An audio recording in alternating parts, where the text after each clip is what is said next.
Hi friends, എല്ലാവർക്കും പുതിയൊരു വീഡിയോയിലേക്ക് സ്വാഗതം. ഈ വർഷത്തെ DLED അഡ്മിഷനുമായി ബന്ധപ്പെട്ട ലേറ്റസ്റ്റ് അപ്ഡേറ്റ് നോക്കാം. ആദ്യമായിട്ട് നമുക്ക് റാങ്ക് ലിസ്റ്റ് വന്നിരിക്കുന്ന ജില്ലകൾ ഏതൊക്കെയാണെന്ന് നോക്കാം.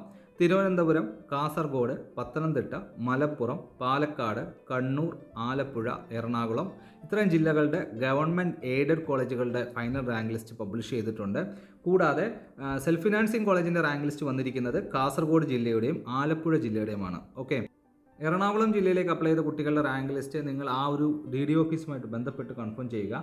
കാരണം അവിടുത്തെ നോട്ടീസ് ബോർഡിലാണ് അത് പബ്ലിഷ് ചെയ്യാറുള്ളത്, അവിടെ വെബ്സൈറ്റിൽ പബ്ലിഷ് ചെയ്യാറില്ല. അപ്പോൾ നിങ്ങൾ DD ഓഫീസുമായിട്ട് കോൺടാക്ട് ചെയ്ത് കൺഫേം ചെയ്യേണ്ടതാണ്. നമുക്കറിയാൻ പറ്റുന്നത് സയൻസ് വിഭാഗത്തിലുള്ള കുട്ടികൾക്ക് സെലക്ഷൻ മെമ്മോ അയച്ചു തുടങ്ങി എന്നുള്ളതാണ്. അപ്പോൾ കൊമേഴ്സ്, ഹ്യൂമാനിറ്റീസ് വിഭാഗത്തിൽ ഇതുവരെ അയച്ചിട്ടില്ല. അപ്പോൾ നിങ്ങൾ ആ ഒരു DD ഓഫീസുമായിട്ട് കോൺടാക്ട് ചെയ്ത് കൺഫേം ചെയ്യേണ്ടതാണ്. ഓക്കെ, കണ്ണൂർ ജില്ലയിലേക്ക് അപേക്ഷിച്ച കുട്ടികളുടെ റാങ്ക് ലിസ്റ്റ് ചെക്ക് ചെയ്യാൻ വേണ്ടി ഈ ഒരു വെബ്സൈറ്റിലേക്ക് വരിക. വെബ്സൈറ്റിൻ്റെ ലിങ്ക് ഞാൻ ഡിസ്ക്രിപ്ഷനിൽ കൊടുത്തിട്ടുണ്ട്. ഇവിടെ നിങ്ങൾക്ക് കാണാൻ സാധിക്കും 2024-26 വർഷത്തെ സർക്കാർ DLED റാങ്ക് ലിസ്റ്റും തിരഞ്ഞെടുക്കപ്പെട്ട വിദ്യാർത്ഥികളുടെ അഭിമുഖം സംബന്ധിച്ച അറിയിപ്പ് നോട്ടീസും താഴെ പ്രസിദ്ധീകരിച്ചിരിക്കുന്നു. അപേക്ഷകർ റാങ്ക് ലിസ്റ്റ്, അഭിമുഖ നോട്ടീസ് എന്നിവ കൃത്യമായി പരിശോധിച്ച് അഭിമുഖത്തിന് ഹാജരാകേണ്ടതാണ്. അപ്പോൾ നിങ്ങൾക്ക് കാണാൻ സാധിക്കും humanities government, commerce government list, science government list. അപ്പോൾ നിങ്ങൾ ആ ഒരു ലിസ്റ്റ് ക്ലിക്ക് ഹിയർ എന്നുള്ള ആ ഒരു പേജിൽ ക്ലിക്ക് ചെയ്ത് ഓപ്പൺ ചെയ്യുക. അപ്പോൾ അവിടെ നിങ്ങൾക്ക് കാണാൻ സാധിക്കും ആ ഒരു ഡീറ്റെയിൽ ഇവിടെ കൊടുത്തിട്ടുണ്ട്. ഇൻ്റർവ്യൂവിൻ്റെ സമയവും ഡീറ്റെയിൽ എല്ലാം ഇവിടെ കൊടുത്തിട്ടുണ്ട്.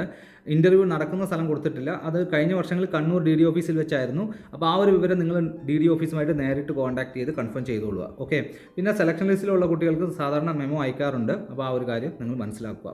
അപ്പോൾ ഈ ഒരു ഡീറ്റെയിൽ വായിച്ച് നോക്കിയിട്ട് റാങ്ക് ലിസ്റ്റ് ഡീറ്റെയിലൊക്കെ താഴെയുണ്ട്. നിങ്ങൾ നിങ്ങളുടെ റാങ്ക് ലിസ്റ്റ് ചെക്ക് ചെയ്യുക. ഓക്കെ, അപ്പോൾ സെൽഫ് ഫിനാൻസിങ് കോളേജിൻ്റെ റാങ്ക് ലിസ്റ്റ് വരുന്ന മുറയ്ക്ക് അതേപ്പറ്റി ഒരു ഡീറ്റെയിൽ ഞാൻ നിങ്ങളിലേക്ക് ഷെയർ ചെയ്യുന്നതായിരിക്കും. ഓക്കെ, ആലപ്പുഴ ജില്ലയുടെ റാങ്ക് ലിസ്റ്റ് DD ഓഫീസിലാണ് പബ്ലിഷ് ചെയ്തിരിക്കുന്നത്. അപ്പോൾ ഈ ഒരു റാങ്ക് ലിസ്റ്റ് ചെക്ക് ചെയ്യാൻ വേണ്ടി നിങ്ങൾ DD ഓഫീസുമായിട്ട് കോൺടാക്ട് ചെയ്യുക.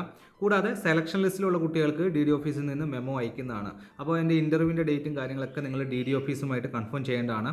അപ്പോൾ എനിക്ക് ലഭിച്ചിരിക്കുന്ന ആ ഒരു റാങ്ക് ലിസ്റ്റ് ഞാനിവിടെ കൊടുക്കുന്നുണ്ട്. അപ്പോൾ നിങ്ങൾക്ക് ഇതിൽ നിങ്ങളുടെ പേരില്ല, അല്ലെങ്കിൽ എന്തെങ്കിലും നിങ്ങൾക്ക് ഡൗട്ട് ഉണ്ടെങ്കിൽ നിങ്ങൾ നേരിട്ട് DD ഓഫീസുമായിട്ട് കോൺടാക്ട് ചെയ്യേണ്ടതാണ്. ഓക്കെ, ഏറ്റവും ലേറ്റസ്റ്റ് അപ്ഡേറ്റുമായി നമുക്ക് അടുത്ത വീഡിയോയിൽ വീണ്ടും കാണാം. നിങ്ങൾക്ക് ഇനി എന്തെങ്കിലും സംശയം ഉണ്ടെങ്കിൽ നിങ്ങൾക്ക് ഇൻസ്റ്റാഗ്രാമിലും മെസ്സേജ് അയക്കാവുന്നതാണ്. ഓക്കെ, അപ്പോൾ ഏറ്റവും ലേറ്റസ്റ്റ് അപ്ഡേറ്റ് നിങ്ങൾക്ക് ലഭിക്കാൻ വേണ്ടി ചാനലൊന്ന് സബ്സ്ക്രൈബ് ചെയ്ത് വെച്ചേക്കുക. ഈ വീഡിയോ ഇഷ്ടപ്പെട്ട ഒന്ന് ലൈക്ക് ചെയ്തേക്കുക. അടുത്ത വീഡിയോയിൽ കാണുന്നവരെ എല്ലാ കൂട്ടുകാർക്കും ഗുഡ് ബൈ.